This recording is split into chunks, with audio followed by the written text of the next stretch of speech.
এখনো পর্যন্ত যা খবর, সকাল 9টা পর্যন্ত 20% ভোট ইতিমধ্যেই পড়ে গিয়েছে। ঠিক কি জানা যাচ্ছে নির্বাচন কমিশন সূত্রে? রুমা পাল আমাদের জানাবেন। রুমা, দেখো, জানিয়ে রাখি যে সকাল 9টা পর্যন্ত যে ভোটদানের যে হার সেটা 20.47%। যদি একটু খেয়াল করে দেখি যে 29শে এপ্রিল যখন সেকেন্ড ফেজ ইলেকশন ছিল সেখানে কিন্তু এই ফলতারও ছিল, সেখানে 8টা ডিস্ট্রিক্টে তখন কিন্তু সকাল 9টা পর্যন্ত যেটা ভোটদানের হার ছিল সেটা 18.39%। অর্থাৎ এখানে দেখা যাচ্ছে পুনরায় যে ভোট হচ্ছে সেখানে আমরা দেখতে পাচ্ছি যে 20.47%। অর্থাৎ ভোটদানের হার কিন্তু সকাল 9টা পর্যন্ত দ্বিতীয় ফেজের তুলনায় কিন্তু অনেকটাই বেশি, এবং সেই ভোটদানের হার 20.47%। এবং আগেকার মতনই সব ব্যবস্থা রয়েছে।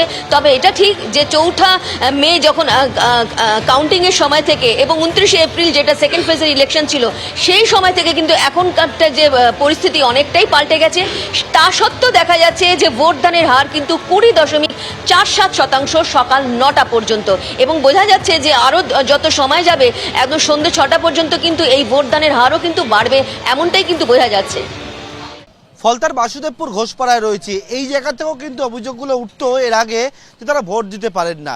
কিন্তু আজকে এখানে দেখতে পাচ্ছি একেবারে যারা বিজেপির কর্মী সমর্থকরা তারা এখানে ব্যবস্থা করেছে খাওয়া দাওয়ার, এবং এখানে আলুর দম তৈরি হচ্ছে, কষা আলুর দম তৈরি হচ্ছে, এবং তার সঙ্গে একেবারে মুড়ি প্যাকেট করা হচ্ছে। কি আলুর দম? কষা কষা কষা কষা আলু। হ্যাঁ, কষা আলু। মেনুতে কি কি আছে? ওই মেনু আর কষা আলু আর মুড়ি। এবং কত কত কেজি আলুর হচ্ছে রান্না? ও 2 বস্তা। 2 বস্তা। এবং এরকম দেখতে পাচ্ছি যে কষা আলুর দম এবং মুড়ি সেখানে ব্যবস্থা করা হয়েছে ভোটারদের জন্য। আজকে আনন্দমানে দীর্ঘ 15 বছর বাদে জাহাঙ্গীরের ভয়ে আমরা এখান থেকে ভোট দিতে পারিনি। 15 বছর পর আমরা ভোট দিচ্ছি। আমাদের মাননীয় মুখ্যমন্ত্রী শুভেন্দু দাকে আমাদের ধন্যবাদ যে আমরা ভোট দিতে পারছি, এবং আমাদের প্রার্থী দেবাংশু পান্ডা আশা করছি আমরা 2 লাখ ভোটে জয়যুক্ত করব। করতে দেয়নি এই জাহাঙ্গীরের বাহিনীরা, আজ পর্যন্ত করতে দেয়নি। দ্বিতীয় স্বাধীনতা আমরা জয়লাভ করেছি 2026-এ।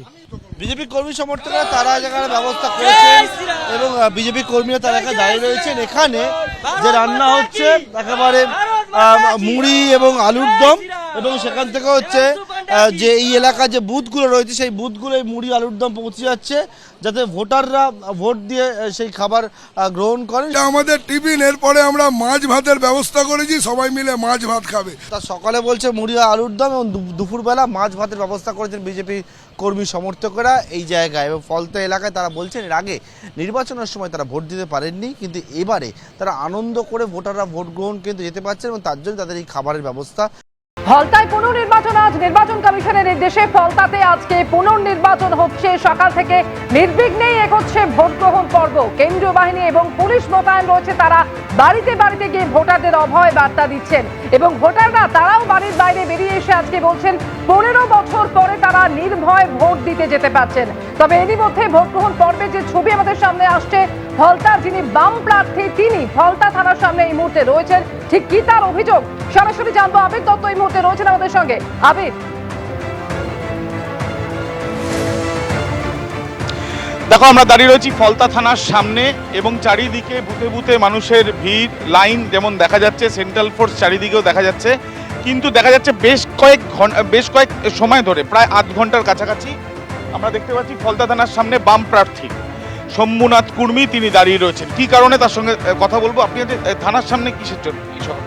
হ্যাঁ, কালকে রাত্রে আমাদের একজন সংগঠক এবং একজন বুথ এজেন্ট হওয়ার কথা ছিল তার, তো বুথ এজেন্ট বঙ্গনগর 2 জিপির বানেশ্বরপুর ওখান থেকে তুলে নিয়ে এসছে রাত্রিবেলা।